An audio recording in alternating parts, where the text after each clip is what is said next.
It's quiet here. You can imagine the type of person who would like to live here. Well, our guest on The Sages is exactly that type of person. A celebrated academic, considered a bit of a superhero in the halls of academia. She's a graduate not only of the University of Ghana, but of Wesley Girls. You start to see the gravitas build. Today, I'm going to be spending my time speaking to someone who has so much to share because her career has spanned decades, heading important institutions like the Institute of African Studies at the University of Ghana. She's taught all around the world, and even after she retired, her skills were in high demand at global institutions like the United Nations. Well, today she's our host, as we host her on The Sages. Professor Emeritus Takyiwaa Manuh is our guest, and I can't wait to sit with her. Come along.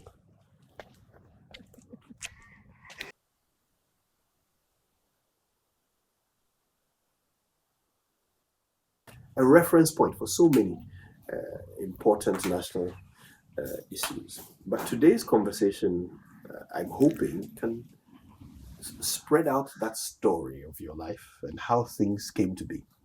Thank you. Perhaps we'll start from the beginning. Was this always the plan as a young girl? Did you imagine a life as a professor? Thank you. You know, I'm always saying to people that in retrospect, it's so easy to represent your life as if, okay, so I remember I took a course at the University of Chicago, and it was on something called life course analysis. So you know a life course, birth, infanthood, school, adolescence, work, then life course events, marriage, birth, career achievements, death, And so that was what the course was doing. And it was a very data-driven course. So by the time you get to this, you must do this, you must do that.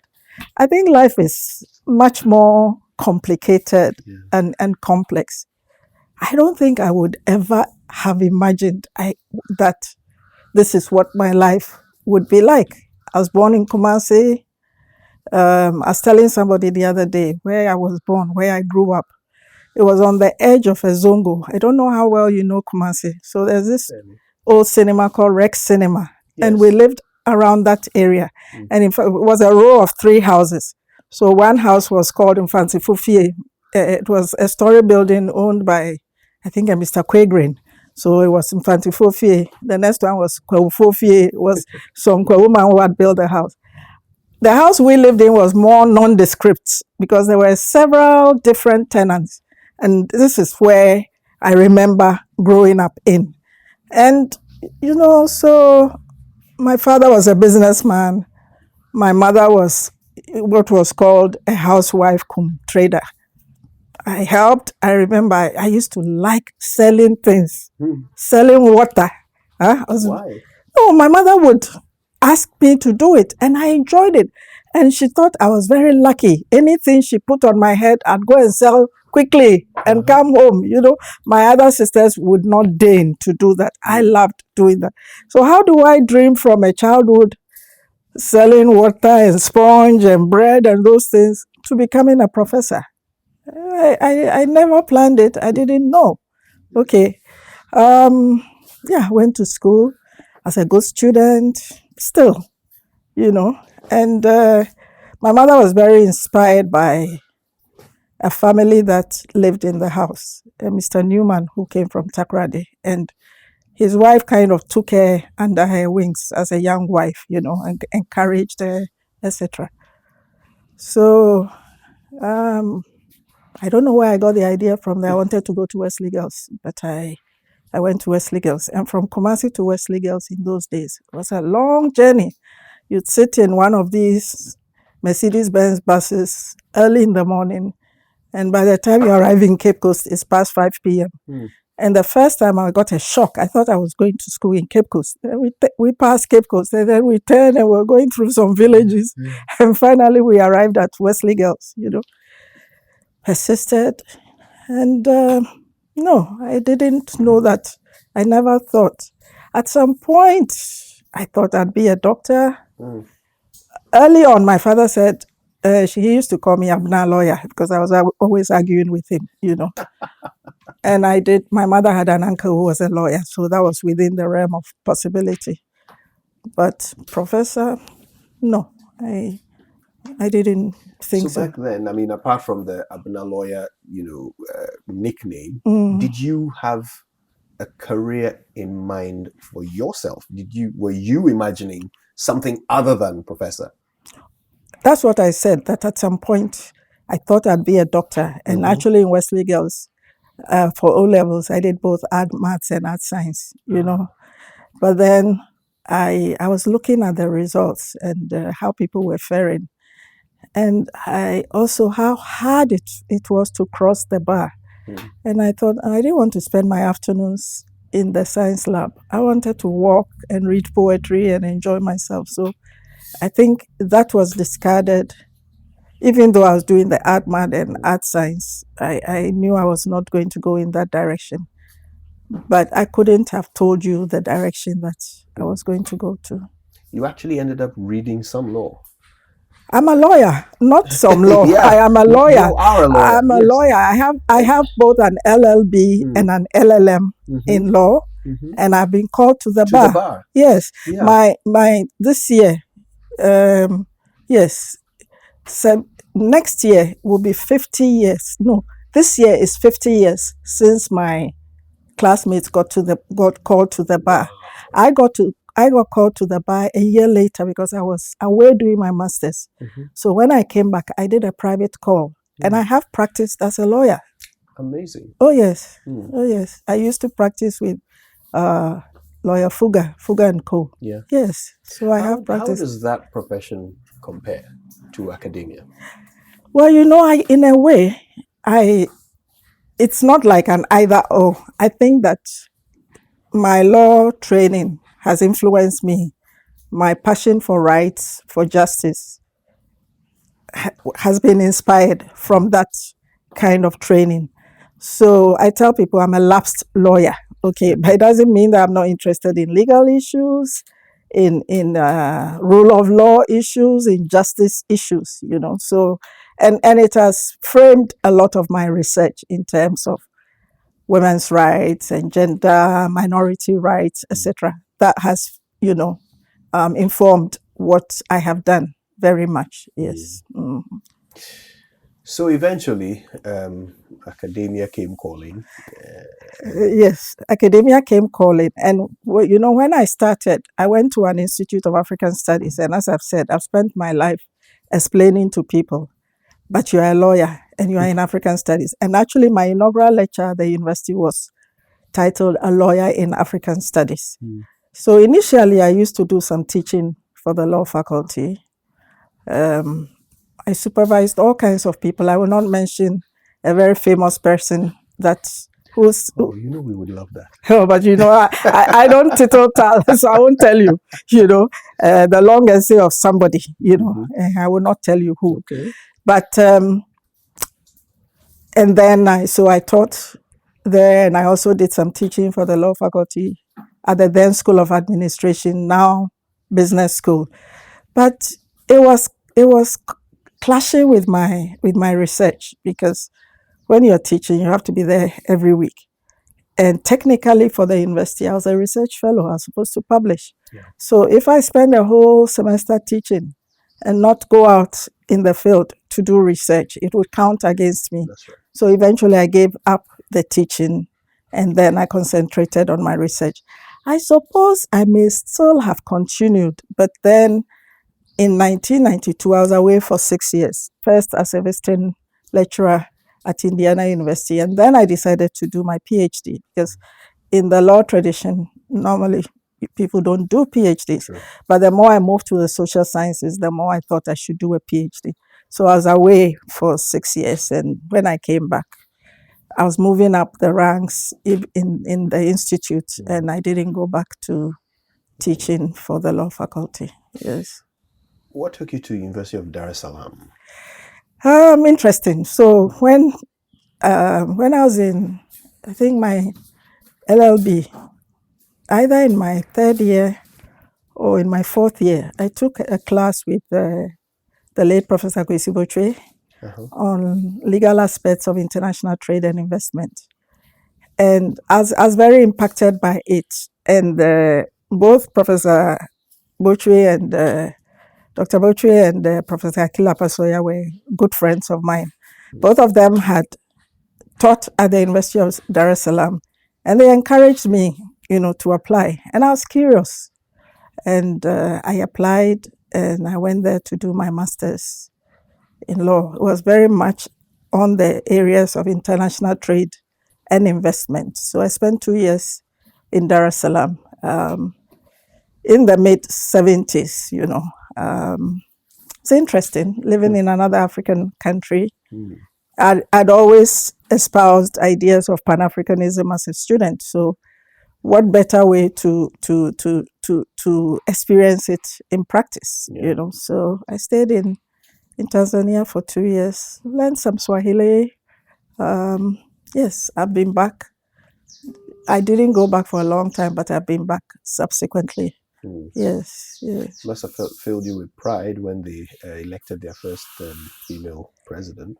Yes and no. Yes, it did. But I've also been alarmed by a growing authoritarianism. So it just shows you that, we have to be careful what we wish for, yes, it was a proud moment, and one hoped that one could continuing feeling proud. But recently, having an election where opposition candidates are removed from the register, I mean, it's not good for democracy when things happen that way. Yeah. I mean, the chunk of the context of your career has been against this backdrop of, human rights and feminism. And activism. Yes, like yes. And you embarked on this way back in the 60s, 70s. Not 60s, 70s. 70s, forgive me. Yeah. Almost overdated you there. Forgive me. Yeah. What was that like? Studying in other countries, pursuing a career in academia at a time when it wasn't yet as common to see women pursuing such roles. Well, so I told you I went to Wesley Girls. Yes. At the time, our headmistress and assistant headmistress, they were British. They were Quakers. Very, how shall I say, very generous women. When we were young, we thought they were old. We thought they were 50 or 60. Right. And then later on, we realized that those women would have been in their 30s. Very self-sacrificing women. We got a very good education, but also a commitment to service.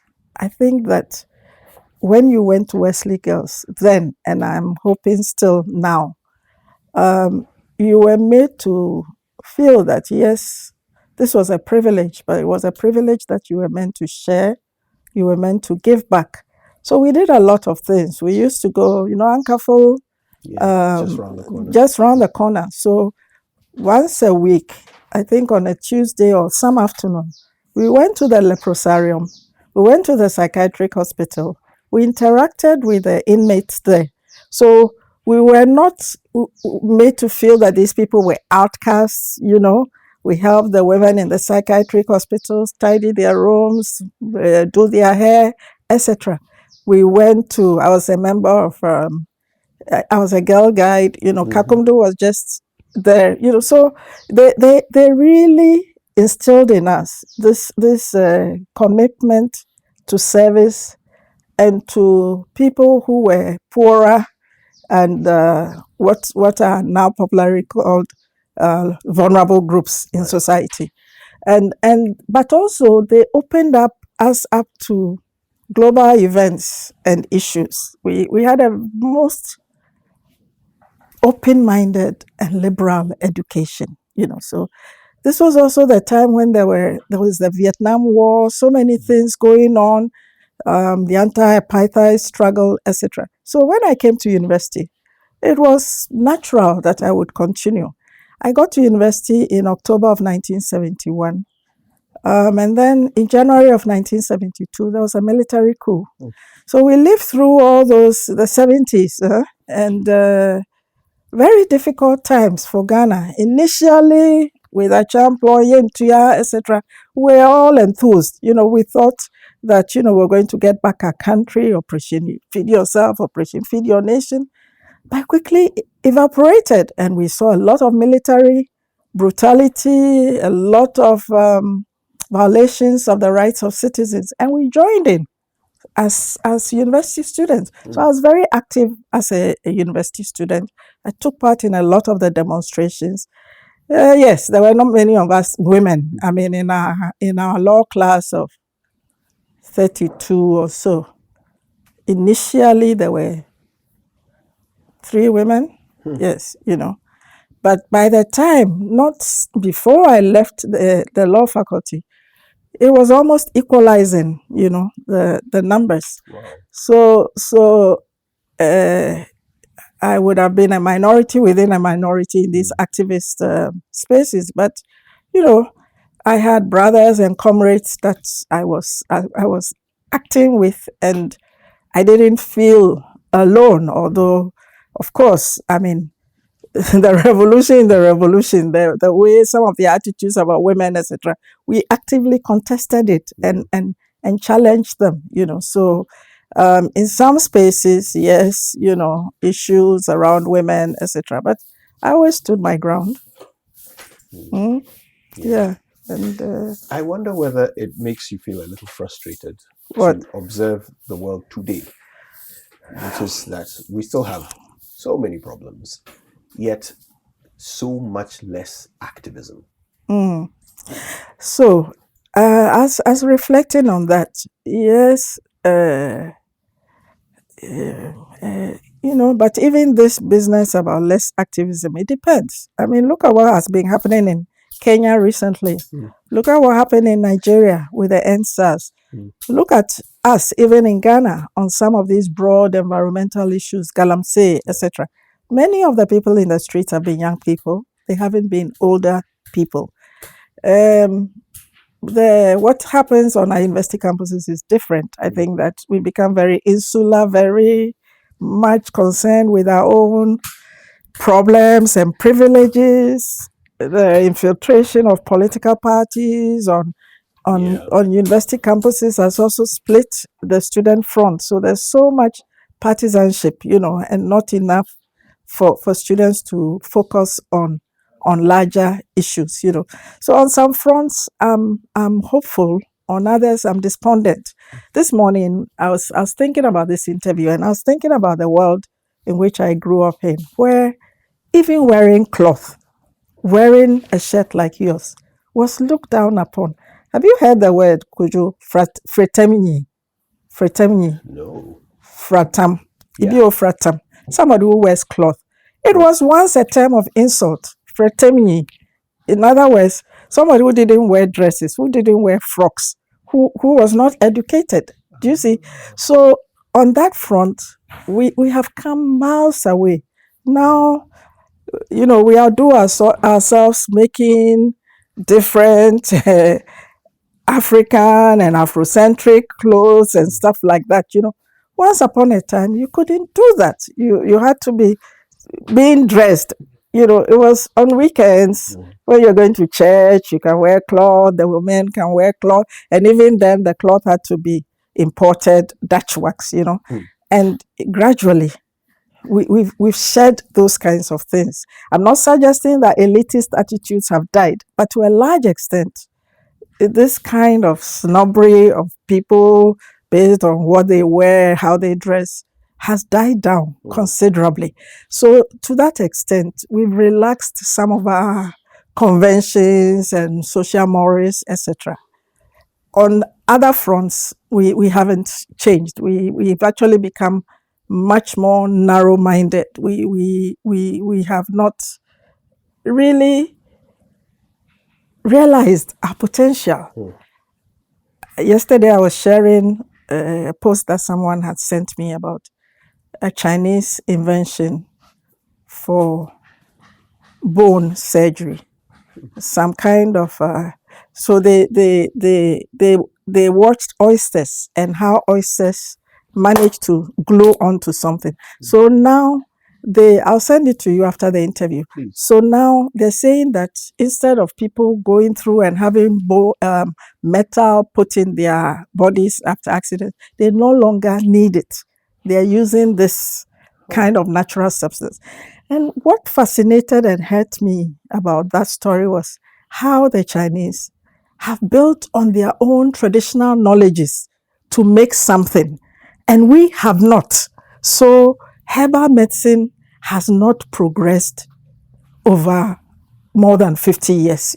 We still teach our students in a certain orthodox way.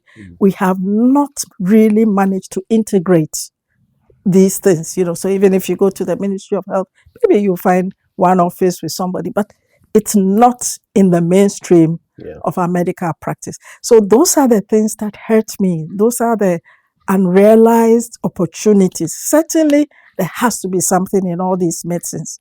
How have we really integrated it? If you go to Germany, a lot of their medicines are droplets, like from plants that you drop in with the most rigorous research. We don't find it here. Yes, there's a Center for Plant Medicine in Mampong. We should have centers for plant medicine everywhere in the country, not just one place.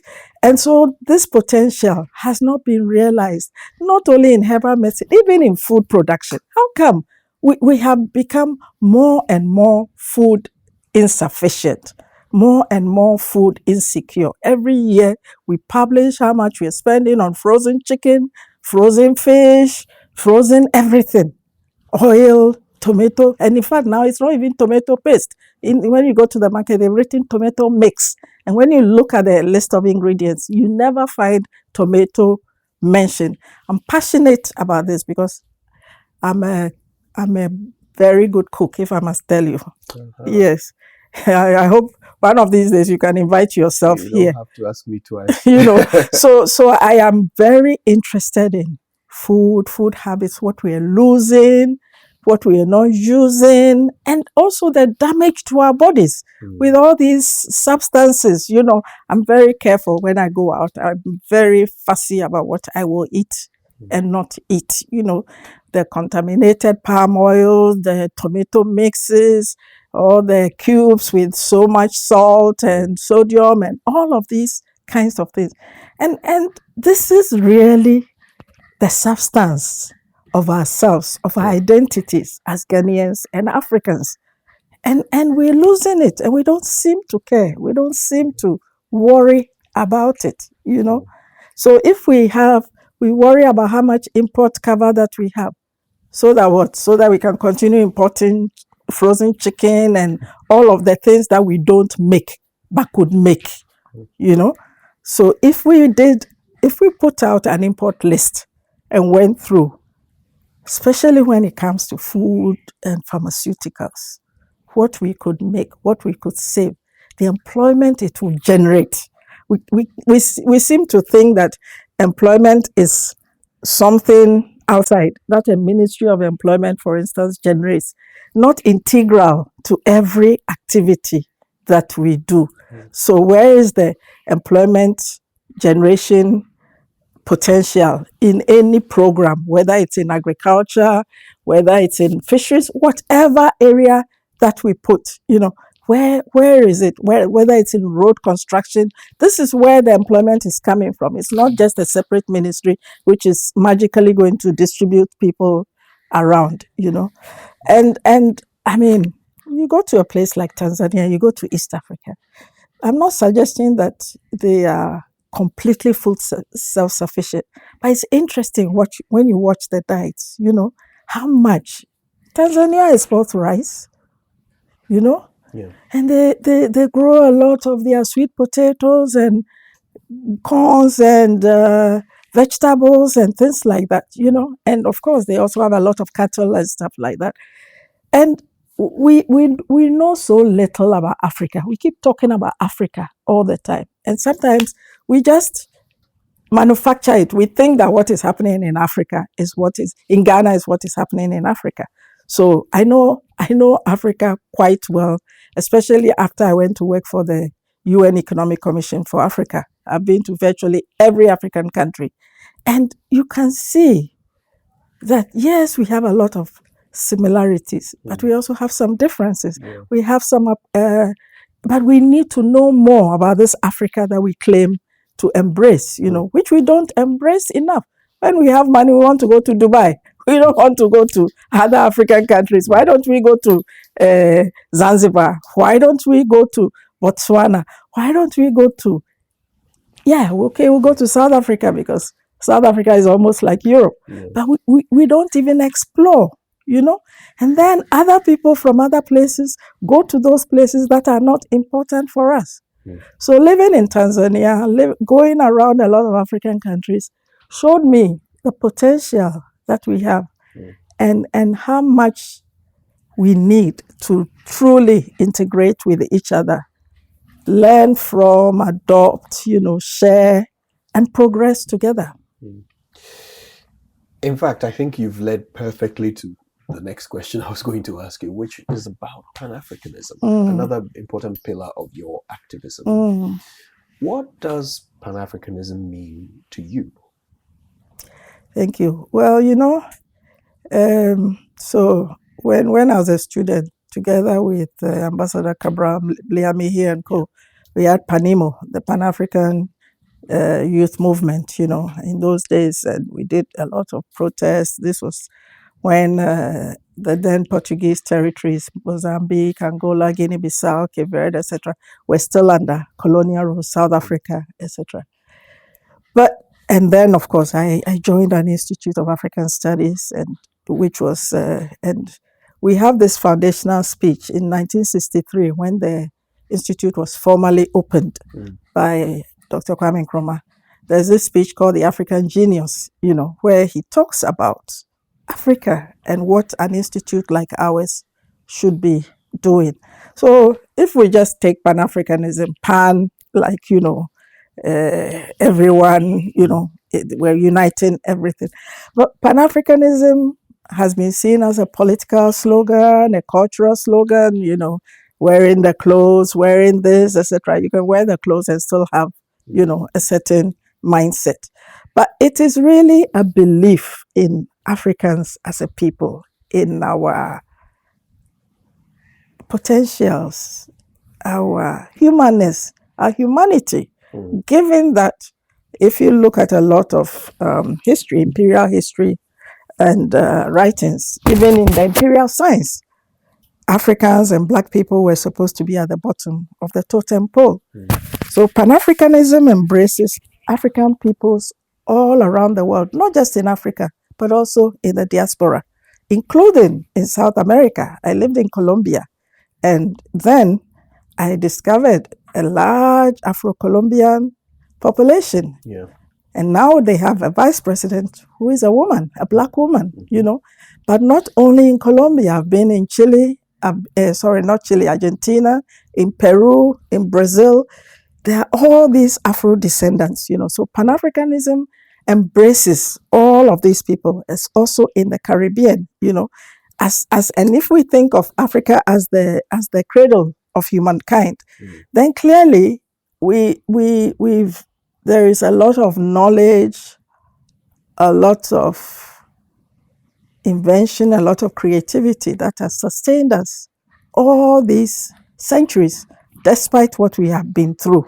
We think of most of the time our history starts with colonialism, but there were centuries.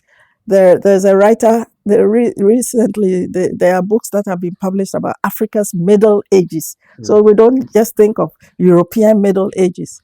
Think of the centuries, the 5th century, all of that till the 11th century and the contact with Arabs, etc. What were we doing? Where were we? Okay, so we have millennia of history where we were more or less minding our own business, of course, occasionally killing of ourselves, etc., but surviving.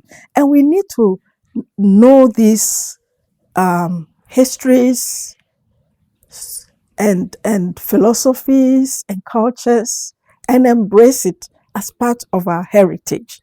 A lot that is attributed to Greek and European civilization has been found to be Egyptian, and not just Egyptian, but Black Egyptian civilization and culture. So for me, Pan-Africanism is an integrative philosophy that will help us, first of all, to gain our own confidence as Black people, to stop doing destructive things like taking the melanin out of our skin and that of children, and causing untold harm and making profits for other people, by the way, because these chemicals are produced by other people. A deep longing to find out, what does it actually mean to be African? What do we know about the rest of Africa? How can we get together and help ourselves? That is not isolationism. That is not to say that. And we've been interacting. I once saw a map at the Parliament House in Cape Town showing early Chinese contact with Africa. Much, is it a 16th century, something like that, So we've got all these untold histories that we don't even know about. And we think that things started only in the 19th century, or a bond of 1844, whatever yoke was put on us, long before slavery, long before the contact with Arabs, and then with European slavers. We had a history, we had a culture, we had ways of life. Where is it? How do we pass it on? And how do we integrate it into our economic systems, into our social systems, into our religious systems, And it's really important. We've given up everything. You read the Bible, and even the way it depicts things. If you take the Old Testament seriously, Black people don't exist. We are the children of Hagar who were cast out. Is that all? What were we before the Bible? Do you see? We need to really go back and think seriously. And then people equate Israel in the Bible with the current state of Israel. So it doesn't matter what Israel does. They say, Nyamima. No. God is not telling Israel to be killing Gazan children and mothers and babies, to be starving people, to be bombing people. No. It cannot be the same compassionate God who is telling Israel to commit those sins. Israelis are not even Jews, are not even Christians. And yet we've equated all of these things. So even our readings, we don't get things right, We do not. And so for me, Pan-Africanism is an integrative philosophy. It has its own epistemic beliefs, etc.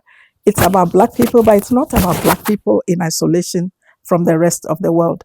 How do we stand on the stage of history of the globe as Africans and take our place in a way that respects ourselves? Where we treat our people with dignity, where we do not have leaders who do not care about our people, about humanity.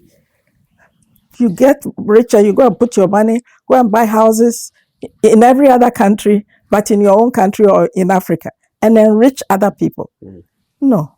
And then when you go and make speeches, it is hollow, because everybody knows what you're doing at home. And we keep talking, we love our people, we love this, Africans are this. How do we show it at home? Because you made a point of stating that Pan-Africanism is not about isolationism. It's an integrative philosophy. Because you've isolationism and the fact that it does seem to be having its day, in some parts of the world, the United States being a prime example of this, where they now have this leader who is all about America first, and a bit more about America only in some cases. Yeah. But there are some who claim to be Pan-African, who suggest that there are lessons that we could be learning from that. From what? From the isolationism of a Trump, for example, who says that if it doesn't benefit America, he's not interested. And that the Pan-Africanist movement should be picking some lessons from that. That if it doesn't benefit Africa, we shouldn't be interested. What do you say to that? Well, so it's interesting that Trump would be the last person that I think we could learn any lessons from, because he's converted. America is a nation of immigrants. Trump's own grandfather left Germany, where his name was spelled differently, and came to America. America was not vacant. It was occupied when all these people came. The so-called Native Americans, they embraced the newcomers. So they were not even isolationists. They took people from everywhere. The Statue of Liberty, give me your poor, your wounded, your isolated. So it was this welcoming approach. This is a melting pot. Everybody come and build. Africans went there, they built. Do you see? And now, a dying America has turned in on itself and demonizes migrants. One migrant does something and it becomes the norm. So migrants are rapists, they are murderers, they are thieves, based on no evidence at all. Is this a copy for us? As I said, Africa was the cradle of humankind. So if you look in the DNA of anybody, and that's why some people say that even the concept of race is a myth, because we share many more things than divide us. Okay, but we have made this hierarchy of races where white is at the top, and then the one drop rule, one drop of anything, and then you go down. And in some of the reckonings, Africans are at the bottom. In others, it is native, what they call the Indios, native Americans in South and North America who are at the bottom. But you have this hierarchy of races, So I think that the nations have always borrowed. They've always learned from other people. That is why isolationism never works. Okay? They've always borrowed. Yes, at some point you find, if you look at Japanese or Chinese history, they close themselves in to rebuild, to come out stronger. But they don't reject what can be helpful to them. But they take it on their own terms. It is not imposed. Do you see? So what would isolationism mean? We will not use vaccines that have been produced somewhere. We will not use medicines. We will do that. But what benefits us, we will determine, and on our own terms. Our minerals, our resources, we will determine. Instead of now, look at what is happening in the DRC. All those critical minerals just being bandied about and bargained for. So it is Trump that is signing peace deals in the DRC. He's not interested in the people. He's interested in the critical minerals. Where is the African Union? Where are our leaders? Why are they quiet? Why is this happening? Do you see? So this is the Pan-Africanism that I'm talking about, an assertive Pan-Africanism that looks at what is in the interest of African peoples, studies it critically, so that, and if you add it to the call for reparations, etc., it's not just money so that we can fritter it and go and, bank it elsewhere, but look at all the social indicators. Where are we on these social indicators? If you look, when I was at the Economic Commission for Africa, the UN Economic Commission for Africa, I headed a division on social development policy. And the ECA also has this data, African Data and Statistics Center, etc. So we have all the data to the extent that they are generated on each of our African countries. And you find that really the indicators are very poor generally. We have the Africa Agenda 2063, which aims that in 100 years after the founding of the African Union, then Organization of African Unity, Africa should have developed along 6 pillars. They did a review recently of the first 10 years. And alarmingly, because this was, we're not 20 years, it was 203, we're not making progress on many of these kinds of pillars, So the isolationism, it's not like let's close off Africa and see, but it's about what is in our interest. How can we benefit? The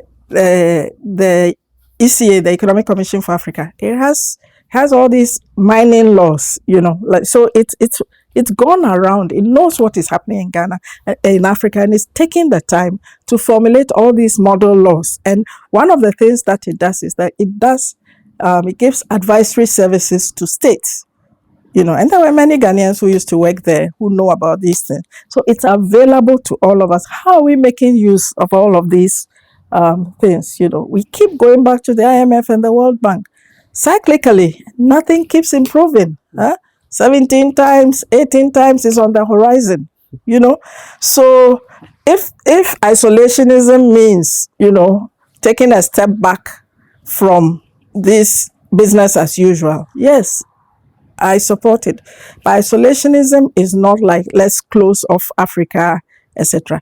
But it is about a call to critically examine African ideas, African solutions, look at our context and see how we can apply it. But always from the vantage of Africans, is this in our interest? Not just the short term, not just the medium term, but also the long term. And whose interest? Are we talking about the interest of, the already powerful, or are we looking at, what the UN calls leaving no one behind, So we have to be careful, because it's very easy to slip from isolationism into xenophobia, which is what is happening, not just in America, but everywhere else. I mean, now migrants are demonized. So when I hear programs about trying to get Ghanaians to go and work abroad, etc., I'm laughing. I said, why are we doing it at a time when migration has become the flashpoint for politics everywhere? Last weekend, they had an anti-migrant demonstration in London. 150,000 people. We want our country back. That political party, Reform, many in the Conservative Party, many of their MPs are leaving to join. It's a racist party. They never wanted black people.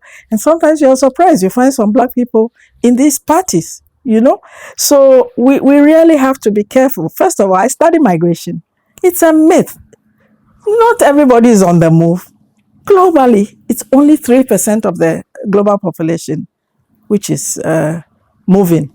Yes, so in proportionately, it's still the same, but in numerical terms, it's more people. But migrants, they rejuvenate societies. Yesterday, they were saying that Japan has 100,000 people over 100 years. There are places where they are closing schools because there are no children to go to the schools. There are villages where the average age is over 80. They are dying, and yet they will not allow migrants, especially people with black skins, etc. Who is doing all the nursing and care work in all of these countries, And the economic analysis shows that migrants generate positive benefits, both for their societies of settlement and for their origin societies. So, and it is easy, all of us, when something is happening, it's Nigeria it's the Nigerians who are the thieves, they are criminals. We always offload, we are always blaming, looking for somebody else to blame our problems on. It's the Chinese. Who led the Chinese to those Galamsey places? Who are the interlocutors? Isn't it us? So it's very easy, almost natural, to blame the outsider, to offload our problems. And that's what Trump is doing. And I don't even want us to think of what we want to do in those Trumpian terms, when we want to put Africa first and think of things from the vantage point. Where are the communications in Africa? You go to, you're crossing a country like the DRC. It takes you 3 hours. You just spend 1 hour if I'm traveling from Ethiopia, going from Ethiopia to Kenya to Uganda. And then it's such a vast country with all these regions. And yet this is a country that has never known peace. Huh? For more than 60 miserable years for its inhabitants. What would a thriving Congo mean for the rest of Africa? Look at these places in the Sahel that are now embroiled in conflict. The whole Chad River Basin and things. These were prosperous communities. So we've become almost numb. We think of Africa as a place of perpetual conflict, a lack. Africa lacks this. What does Africa have? If we started with what we have, then we could build on it instead of always thinking of us as we lack this, we lack this. Let's start with what do we have. And before COVID, I used to teach at some university in Spain, in Madrid, and there were these African entrepreneurs. And the module I was teaching was what are the ideas from African history, philosophy, and culture that could inspire young African entrepreneurs? Who are our models? Bloomberg ran a story about the richest person who ever lived. And guess who it was? It was Mansa Musa. After he went to Egypt and came back, there was a massive devaluation. Do you see? And yet we don't know these histories. We are always looking at the Bill Gates and the Elon Musk and who is the other one? The one who's always wearing black. Not Tim Scott, the one who died early. You don't mean the Amazon guy? Steve Jobs, all of those kinds of things. Where are our Steve Jobs? Who are local heroes and heroines that could excite our young people? How do we do this? Do you see? So we have a massive unlearning and learning to do. And I don't think that closing the continent, certainly we should close the continent to exploitative practices, but we should let our people, especially our young people, see the opportunities that are here. I'm asking myself, everybody comes to this country and prospers except those who are here. So what is the magic? Why are we not prospering? Why are young people not prospering? Why do they think that the only way they can prosper is outside the country and not in here? How can we create opportunities for people here? Somebody was telling me a story about where is he from? Some Asian man, I forget where he's from, who came here. He was trying to mine. He went into the mining area and he didn't come with much capital. He was trying to mine, couldn't do it. But when he came back, he realized that there were so many broken down excavators and things. And all they needed were some parts, some metal, this thing. And he's actually an engineer. He contacted the manufacturers, ended up being the agent for that. And he's making more money than he would have made. So we sit here, even things that we can do, everything is outsourced.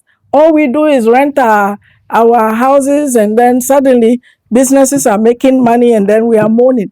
What do we need to really inspire young people, to give them the opportunities to know that the same wealth that other people come and make here, they can also make for themselves? I think that this is a challenge for our policymakers and for our politicians. It's not about jostling to be a leader or something. When you become a leader, what exactly are you going to do? How are you going to change anything? This is the challenge. And that's what I feel despondent about, The passion is infectious, so I want us to stay on activism for a while. But maybe switch tacks to feminism. Yes. And of course, you've done a lot of work with Abantu for developing women's rights. How did those times of your life shape your feminism outlook? The F word, some people don't even want to hear it. They are afraid of it. They're afraid of it. Why do you think that is? Because there are all these misconceptions. There are misconceptions that if you are a feminist, you hate men, you do this. We want our rights. We don't hate men. There are men who are feminists. Okay? It's really because anybody who has power is loath to give any of it away. So when it comes to giving up some, that's when it becomes a struggle, and people say, feminists, they ban braziers. I say, well, people don't even have braziers here. But many people, if it was not for second-hand braziers, what would they be wearing? So stop talking about it, I think my feminism is rooted in what I saw growing up as a child, just the injustices, even in the domestic sphere. I have told this story before. My mother would make food. My mother loved to cook. She was a wonderful cook. Cook 2 chickens, and then at the end of the day, she doesn't get any to eat because she's been socialized to think that all the best parts must go to the men and all of those kinds of things. And I thought it was unjust. Why? We are all human beings. We all need calories and all of those kinds of things. This very rigid gender division of labor, what men do, what women do, so men are sitting around and women must sweep, go and fetch the water. The men are stronger, let them do the stronger task, So for me, some of this was really rooted, and then I came to look at how resources get divided. I have a colleague at Legon, Abena Odro, and her colleagues, Professor Abena Odro, and they did this gender access gap study, and they found out that at every point, if they look within rich people, middle class, poor people, women have fewer assets than men right across the board. Why? In some places, they say women cannot own land, women can. Why? Do you see? So all of those kinds of observations, practices in your society leads you to question, why must this be so? And what does it do to society when this is more than half of your population and you starve them of resources, including education? You were talking about, how I must have been only was I the 2 or 3 of us in our class? Were we the only bright people? No, there were people who were brighter than us. So you get this, how opportunities get structured so that very competent and intelligent people do not get this. You see it. I call it the suits. When there's a board, you see all these men, maybe 1 woman or 2 women. Why? Do you see? So we it's like we tie our feet and then we try to run. So we're not even making full use of our resources, and the diversity of ideas that come from drawing on, so many different talents. So all of that activated me. And then when you bring it to national life, when you're looking at representation, Parliament, look at it. How many years? How many people? We are not even coming up to the African Union and the UN, proportions of who should be there. On and on, in almost every sphere of our lives. When I was growing up, there were more male nurses than female nurses, and now there are more female nurses. And where you have a lot of women, suddenly the profession gets devalued. It doesn't have the same allure or prestige. Yes, as when you have men dominating things. And it is totally unfair. It is also unjust. And actually, it is a cost to your society, And then the things that men can do, even violence, domestic violence, and all of those kinds of things. Sometimes we go through a situation, every time man kills girlfriend, they feel like women are their property. They own them. And some people say, I married you. So what? Because you married somebody. You didn't go to a shop it's not your handbag. You didn't go and buy them. And that kind of treatment, all of those kinds of things, it just shows you what kind of society you live in. How is it that when Ghanaian men travel when they are living elsewhere. I did my PhD work among Ghanaians who live in Toronto. In Canada, I used to see the men. They do the washing up, they take out the trash, all of that. They come to Ghana and suddenly they have no hands. They can't do any of those kinds of things. What will happen to you if you did that in your own home? How do you begin to change these kinds of relations? The dominance. There are some women who are even afraid of their husbands. Huh? And then you call them what? Mira, Efo, Bra, Uncle. All these kinds of hierarchies. That's somebody that you're really intimate with, the mother of your own children. Do you see? So we start it, and then the children observe it, and then it becomes almost naturalized, this kind of dominance. I've seen something, I think it's on the Joy FM, of some baby with some huge tie about the weight of patriarchy, of male dominance, and how men must say, naonya bema, like pushing society, everybody pushing you to assert yourself. Hey, do this, do that, we don't think through it. What does it do to us as human beings? So all of those kinds of things has animated my work in Abantu. I used to be a board chair of Abantu for a long time. NetRight, I've been convener of NetRight. I was critical in setting up a Center for Gender Studies and Advocacy at the University of Ghana. All of those kinds of things, because I think that we are all the losers when society does not move with its women. And then within the women, there are all these groups, the Kayaye, the people just carrying all these untold loads in our markets, not going to school. We're doing a generational thing and having babies and bringing up the babies in the market. What kind of society are we building? We don't even think about these kinds of things, Yes. I wonder what you think about recent trends. And I ask this because I'm just about old enough to remember, what, activism and feminism was like in the 90s and the 2000s, when there were huge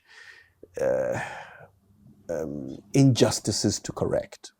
Or you think the injustices have lessened? They are not so huge? I don't think they've left, but I think that our attitudes toward them have certainly changed. And we see today on social media women who now have voices calling for the absolute opposite of what women like you fought for decades. I don't know if you've heard of the soft life. Oh, yes. And there's even have you heard of trad wife? Trad wife. Tell us about that. Trad wife is traditional wife. Right. So it's saying these are very educated women. Women should not work. They should stay at home. They should have babies. The men should look after them. So it's like the soft life, I think that, like I said, men can be feminists too. So there can be women who are also anti-feminists. Do you see? But the sad point is that often they do not even realize what it has taken for them to get there. But luckily, they are not the only kind of women out there. And I don't know what soft life means, because there are people who have gone, there have been these people, the trad wives, and then the way they describe their lives, some of them feel caught up. But the rhetoric, and on social media, it's easy to come out, spout any kind of thing, What does it take, to be this, what soft life means? What you are kept, the man buys everything for you, tells you to lie down, you lie down, you don't mind the restrictions on your right. Baby, as an individual, you can choose that for yourself. But to think that therefore women should not ask for their rights, would the soft life people say that women should not go to school, should not work, all of that? What would they say? So I think in every generation, it hasn't been all. In any movement, it doesn't need all the people, all the women. It needs some. And like you say, we've made some progress, even if it is not perfect.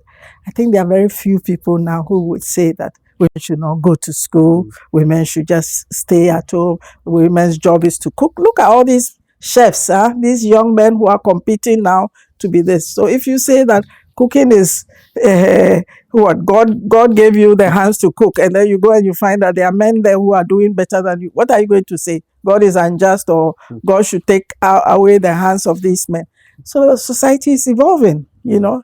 Unfortunately, part of the Trump ideology also is about this kind of, you know, his war on so-called gender ideology. And in fact, they are forcing the UN and many bodies to remove any references to gender, to women's empowerment, to gender equality from document. It's a very dangerous trend. And for me, I equate it with what I call broadly an anti-rights movement. People who do not believe really that people should have rights. I mean, when you think of Trump, many of his actions are affecting Black people in the US. You know, he's targeting, it's not that he's not targeting white people too, but a lot of it, and much of what is happening is also racist, you know.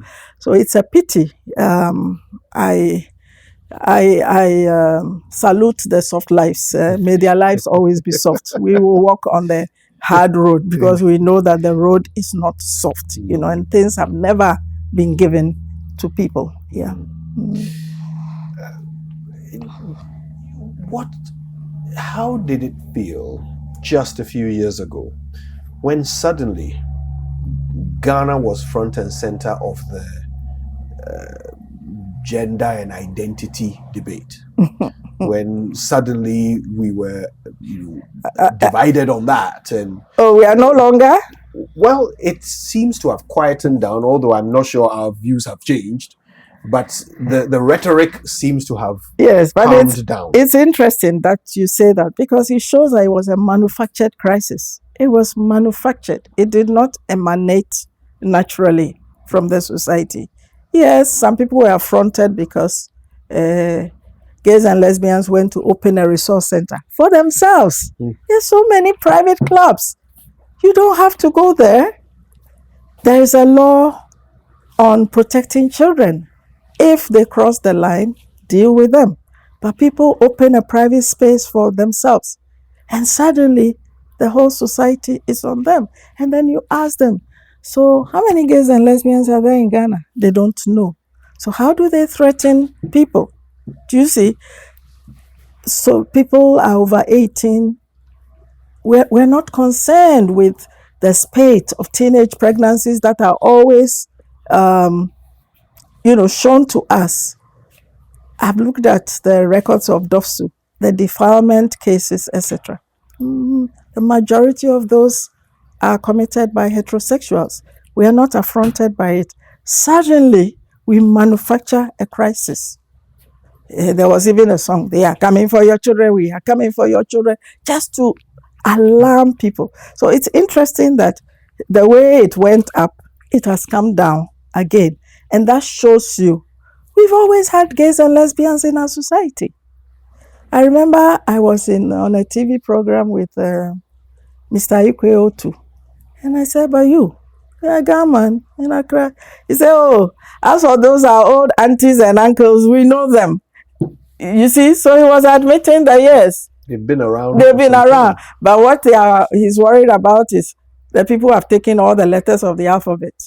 You know, so it's interesting that you talk about this kind of, and that's what I call it, a manufactured crisis, a moral panic that followed the holding of a conference here, because there are people who have made it a crusade. You know, so now not only did the missionaries come, we have these new missionaries, mostly white, working with people here to save us from ourselves. I don't think that LGBT people are the people who are preventing anything from happening in Ghana. They are not the ones who are polluting our rivers. They are not the ones who are preventing people from getting jobs. They are not the ones who are corrupt. Certainly, if you know an LGBT person and you don't want to associate with them, there's no law compelling you to. They never asked for anything. They just wanted to be left alone to lead their own lives, you know. And then you come up with a hateful law. I got called all kinds of names. Somebody actually said that it was because of people like me and Audrey Gajepo that they even came up with a law like that, because the law is going to punish activists like me harder than they would punish LGBT people themselves. So I think that I still believe that people have their rights, that the rights of minorities should be respected. And if you go back, the late Justice Amwasechi says, look, even if you do not like them, they also have their own rights.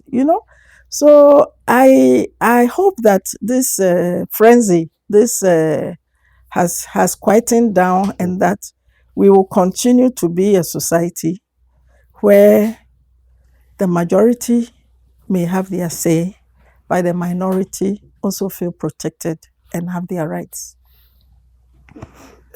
What does family mean to you? Are you comfortable talking about your own family? Oh yes, I grew up in a large family. My father had many children, 38. In fact,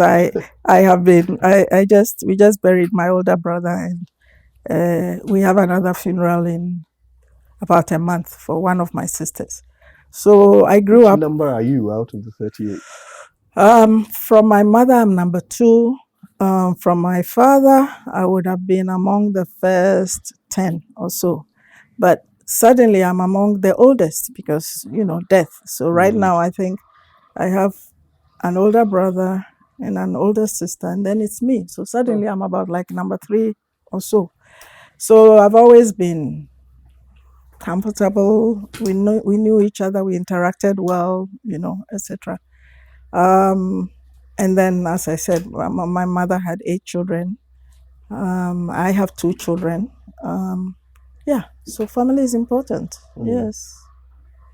And you have grandchildren too? Yes, I have 3 grandchildren. Lovely. Yeah. You spend a lot of time with them? One is not here. She only turned 6 months 2 days ago, but I went to visit them, and 2 are here. I spend time with them. I would like to spend more time with them, but and they are adorable. I was telling you about one of them and her naughty spin on Ifwa Sutherland said Tahinta. Yes. So really important. So all these kind of notions, feminists don't like families, they don't like this. Not true. And I've told you, I love to cook. And it's a treat to be at my table. And, but I don't cook every day. And I don't cook because I have to. I cook because I like to. It's part of my creativity. When I finish this interview, I'm going to make a nice meal for a friend of mine. I've told them, him and his wife, and I'm going to be making food for them this afternoon. I guess that's what makes it a treat, the purpose with which you do it. Yes, and also the creativity. I think that, we make Ghanaian food so boring, and we could make it much more interesting. And Ghanaian food is not rice and chicken. In fact, when I invite you to my house, you will never come and eat rice and chicken. It will be anything but. Wow. I mean, we're talking about family, and I was asking what it means to you. And I am aware that we live in a society where the meaning of it keeps, fluctuating, perhaps, because different groups have different definitions for it. Some believe that we come from a part of the world where polygamy is what family means. Oh, well. And then there are others who think, no, we have Christian doctrine to tell us that it's one man, one wife. Where do you stand on as a feminist, I don't believe in polygamy, but it's not because of Christianity. I just think that it's basically unfair, and it creates a lot of complications and unnecessary animosities, etc. But also my concept of family is very expansive, because in addition to my own natural children, there are so many people who are my children, and I take an interest in their welfare wherever they may be, and they know they always have a home with me. They can share their concerns and secrets with me, and vice versa. And they come from different parts of Ghana and Africa. I've acquired them along the line, and they They interact with my children. My children also know them. And if there was a problem, they would inform them. If I died, they would be part of my funeral, So I think that a family is not just quote unquote a natural family. I believe in adoption. I believe in, and if you look at African society, we've always incorporated people into our families. Huh? There are people that you ask when you go home, you ask somebody you've called uncle, and then you start asking, so this one, how is it exactly my uncle? And the more you ask, sometimes you find that biologically there's no link, and yet they are a member of your family.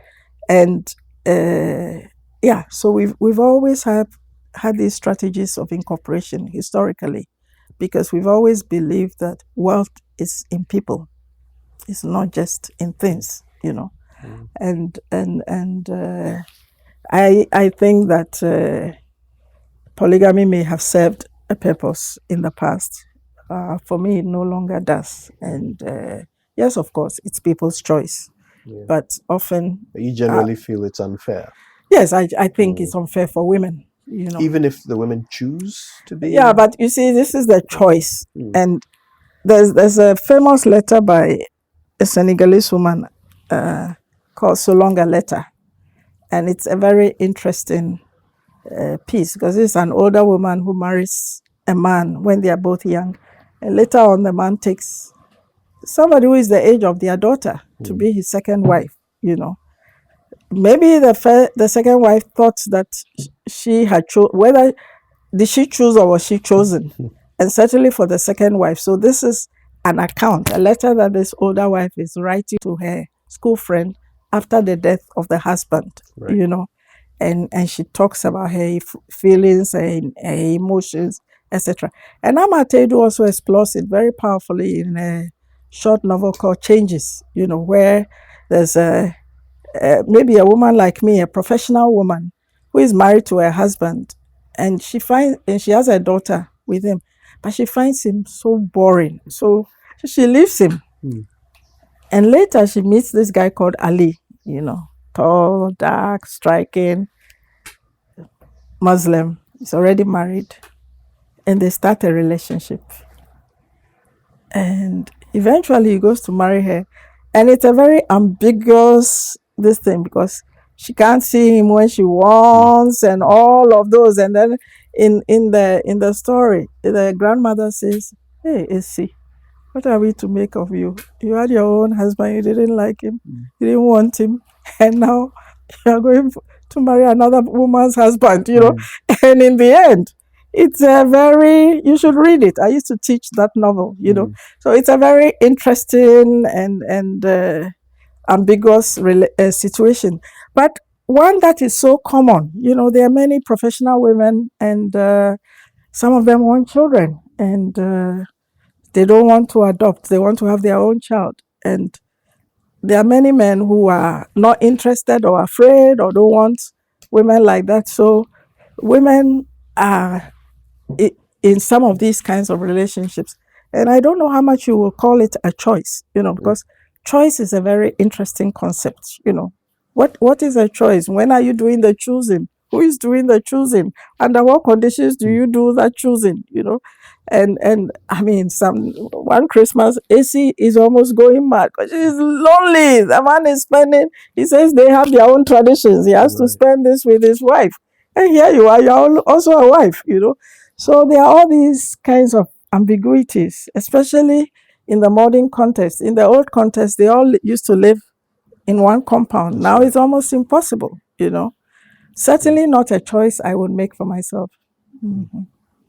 Well, the choices you did make for yourself have resulted in the illustrious career that have brought us to see you by choice today. And it's been such an exciting conversation. I think the way I would like us to wrap it up is with what Lumba did with such poetry. while he was alive. He sort of wrote his own epitaph, if you will. I don't want you to do anything so macabre, but I would certainly love to know how you would like to be remembered. Oh, thank you. So first of all, I don't know about the choices. Some were deliberate choices. Some were you have a situation and you learn to live with it. Right. I like to show people that I'm also with it. So I say that, as Beyonce says, what's that man called? A guy, Jay-Z's grandmother said, when you have lemons, you make lemonade, right? Okay, so sometimes you have lemons. They're not naturally sweet, but when you make lemonade, it's a nice drink. Okay, so sometimes life throws you all kinds of balls, right? Some are straight, some are curved. You don't say, I'll catch this one and I won't catch this one. So you catch them, and sometimes you are lucky, sometimes because of certain opportunities, including friends, including family, including mentors, all kinds of people. You're able to make something of it. And later you look back and it looks so seamless, but maybe at the time it wasn't. How would I want to be remembered? Certainly as someone who spoke her mind, somebody who had very passionate beliefs, somebody who really desired a lot for Ghana, because I still believe that we keep punching below our weight because we live in this terrible neighborhood. It makes everything that we do look good, but it's not. I can see several areas where we have regressed, and yeah, I love life. I love my friends. I love my family. I've enjoyed my life. Yes. I think I can see it now. Emerita Prof. Takyiwaa Manuh. She made great lemonade. Thank you. Thank you so Thank much you, Kojo, for spending the morning with us. Thank you. I've enjoyed this. It's Yes. been our pleasure. Thank you.